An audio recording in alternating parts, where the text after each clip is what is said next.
नमस्कार दोस्तों, हम लेकर आ चुके हैं आप लोगों के लिए 10 मिनट में 50 ताज़ा और बड़ी खबरें हैं। बताएंगे दोस्तों आखिरकार क्यों प्रधानमंत्री नरेंद्र मोदी के ऊपर भड़की कांग्रेस, कहा दलितों पर अत्याचार कर रही है बीजेपी। आखिरकार कैसे दोस्तों हिमाचल में पलट दिया कांग्रेस ने पूरा खेल, क्यों बीजेपी को लगा 440 वोट का झटका। कैसे दोस्तों साबित कर दिया अखिलेश ने कि मायावती करती हैं बैक हैंड से बीजेपी की मदद। और कैसे दोस्तों ओवैसी ने तमाम यूसीसी बिल के ऊपर उठाए हुए हैं सवाल, लगातार बीजेपी के ऊपर हमलावर हैं असदुद्दीन ओवैसी। तमाम मुद्दों पर बात, लेकिन उससे पहले अगर आपने अब तक हमारे चैनल को सब्सक्राइब नहीं किया है जल्दी से कर लीजिए, पास में घंटी आएगी इसको भी दबाइए ताकि हर वीडियो की अपडेट आप तक पहुंच पाए। दरअसल दोस्तों आपको बताते चले, फिलहाल दलित छात्र की हत्या पर मचा है उत्तर प्रदेश में बवाल। अखिलेश यादव से लेकर तो कांग्रेस तक ने बोला हमला। दरअसल कांग्रेस ने सवाल उठाया है कि बीजेपी दलित पिछड़ों आदिवासियों के खिलाफ है। आपको बता दें हुआ कुछ यूँ कि दलित छात्र ने दोस्तों एक पोस्टर लगाया था और ये बवाल 2 दिन से मचा हुआ है दोस्तों। दलित छात्र ने बाबा साहब अम्बेडकर की दोस्तों एक तस्वीर लगाई। उस तस्वीर को लगाने के बाद दोस्तों उस छात्र को गोली मार दी जाती है पुलिस द्वारा। क्या दोस्तों ये बेचारे उन दलित भाइयों पर अत्याचार नहीं है दोस्तों? आप समझिए, अगर कोई घोड़ी पर बैठता है तो उसे पीट दिया जाता है कि तुम दलित हो, मंदिर जाने नहीं दिया जाता है दोस्तों। तमाम चीज़ें हैं। क्या आज भी हमारा देश दोस्तों उसी प्रथा में उलझा हुआ है जो जिससे कभी बाबा साहब अम्बेडकर ने बाहर निकाला था? ये डिसाइड आप करिए। आपको बता दें चले दोस्तों, प्रधानमंत्री नरेंद्र मोदी का ऑपरेशन लोटस कर दिया कांग्रेस ने फेल। हिमाचल में बीजेपी को 440 वोट का लगा झटका। दोस्तों भले ही हिमाचल में राज्यसभा की सीट में मदद कर दी हो कांग्रेस ने बीजेपी की दोस्तों, लेकिन आपको बताते चलें अपने नेताओं को मना लिया है कांग्रेस ने। जो सरकार दोस्तों गिरने की कगार पर थी उसको पूरी तरीके से सुरक्षित कर लिया है कांग्रेस ने। आपको बताते चलें इस वक्त एक बड़ा झटका लगता हुआ नज़र आया है जो यहाँ पर बीजेपी को, क्योंकि डीके शिव कुमार के जाने के बाद हिमाचल का पूरा गेम ही पलट गया दोस्तों। भले ही भारतीय जनता पार्टी ये कहती रही कि हम सरकार बनाएंगे, अब मोदी जी का लालच ख़त्म नहीं होता है दोस्तों। तमाम राज्यों की सरकारें गिराकर बनाने के बाद भी कोई इतना लालची होगा?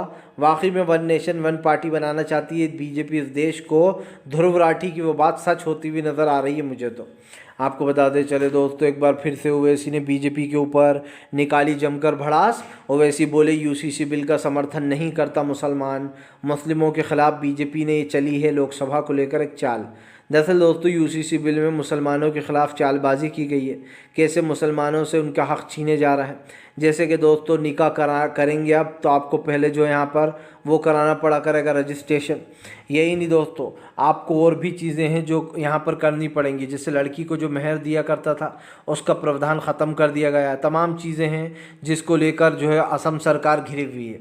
आपको बताते चलें इस देश में दोस्तों जब तक लोग अपनी आवाज़ नहीं उठाएंगे तब तक बीजेपी ऐसा ही करती रहेगी। सिंपल सी बात यह है, या तो आप बीजेपी की ये तमाम चीज़ें झेलना सीख जाओ या फिर बीजेपी के किसी कानून को मानो ही मत।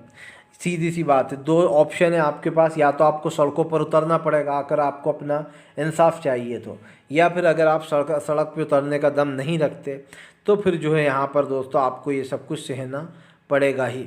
आपको बताते चले दोस्तों फिलहाल भारतीय जनता पार्टी के ऊपर भड़कते हुए नजर आए तेजस्वी यादव की यात्रा में दोस्तों बड़ा जन सैलाब, बीजेपी में महक कोहराम। दरअसल दोस्तों तेजस्वी यादव इस वक्त बिहार के सबसे बड़े नेता के रूप में उभरे। तेजस्वी यादव की यात्रा में दोस्तों ऐसा लगता है पूरा बिहार उमड़ पड़ा।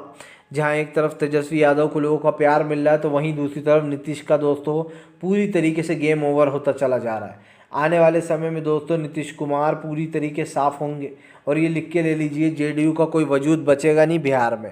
क्योंकि दोस्तों हम साफ कह रहे हैं कि जेडीयू एक कमज़ोर पार्टी हो चुकी है। जेडीयू की ताकत दोस्तों कहीं पर भी दिखाई अब नहीं देती, वो सिर्फ बीजेपी के बल पर सत्ता में है। जैसे ही बीजेपी ने हाथ खींचा कि जेडीयू नीचे गिरी। बीजेपी के पास अगर पूर्ण बहुमत होती दोस्तों तो बीजेपी कभी भी नीतीश कुमार को अपने साथ नहीं लेती और ये सब जानते हैं।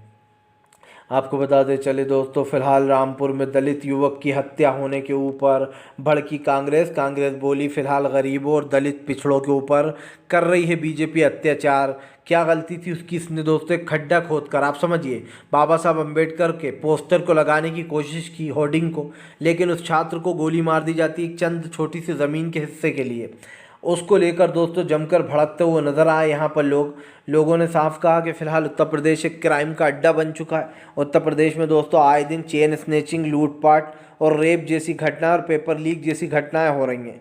योगी आदित्यनाथ के हाथ में दोस्तों कुछ नहीं रहा है। जो योगी अपने प्रदेश को दोस्तों ज़ीरो टॉलरेंस प्रदेश बताते हैं उत्तर प्रदेश को, वहाँ पर कैसे लोकतंत्र पूरी तरीके से ख़त्म हुआ ये सब ने देखा। उत्तर प्रदेश में आज क्या हो रहा है दोस्तों, ये लोगों से छुपा नहीं है। उत्तर प्रदेश एक क्राइम का अड्डा बन चुका है दोस्तों, और इस बात को योगी कितना ही छुपा लें, लेकिन दुनिया तो देख रही है ना कि उत्तर प्रदेश में हो क्या रहा है। आपको बताते चले दोस्तों, गुड्डू जमाली के अखिलेश के आने के साथ दोस्तों मायावती में मच गया हड़कंप। मायावती के ऊपर जो अखिलेश ने दोस्तों आरोप लगाए थे कि वो बैक हैंड से मदद करती हैं, वो बात सच साबित हो गई है।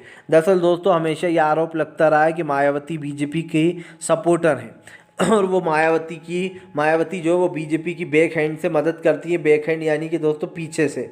ऐसे में दोस्तों अब ये बात साबित हो गई। दरअसल जब उत्तर प्रदेश में लोकसभा में वोट डाले गए तो मायावती के विधायक ने दोस्तों बीजेपी के कैंडिडेट को वोट दे डाला। इससे साफ दिखाई देता है दोस्तों कि मायावती लोकसभा में भी बीजेपी का ऐसे ही फ़ायदा कराने वाली है।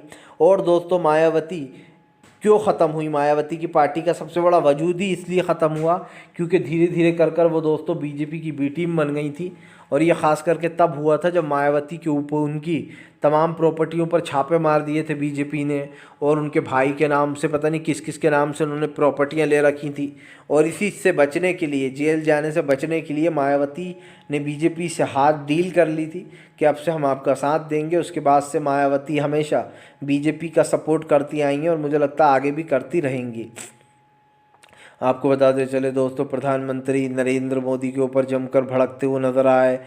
किसान नेता राकेश टिकैत की सरकार को आखिरी चेतावनी। राकेश टिकैत बोले अगर सरकार ने अब किसानों की एमएसपी नहीं दी तो अब किसान नहीं रुकेगा। आपको बता दें दोस्तों, आज सरकार को किसानों पर फैसला देना कि सरकार जो है यहाँ पर दोस्तों किसानों की कोई बात नहीं सुन रही।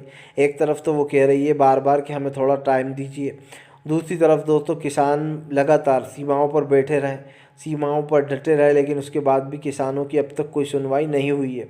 इससे साफ दिखाई देता है दोस्तों किसानों ने जो समय दिया था आज का वो तो कल पूरा हो गया, लेकिन अभी भी ऐसा लग रहा है किसानों की दोस्तों मांगे पूरी होने वाली नहीं है। बीजेपी पूरी कोशिश कर रही है कि वो लोकसभा तक इस मुद्दे को टाल दे ताकि दोस्तों बीजेपी का फ़ायदा हो जाए।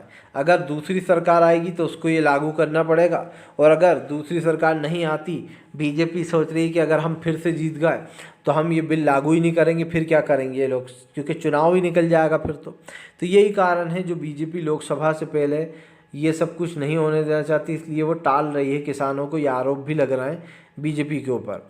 आपको बताते चले दोस्तों, फिलहाल भारतीय जनता पार्टी के ऊपर जमकर गरजते हुए नजर आए दोस्तों जो है यहाँ पर मल्लिकार्जुन खड़गे बोले बीजेपी कब तक लोकतंत्र की हत्या करेगी, मोदी जी को कितना और लालच है सत्ता पाने का।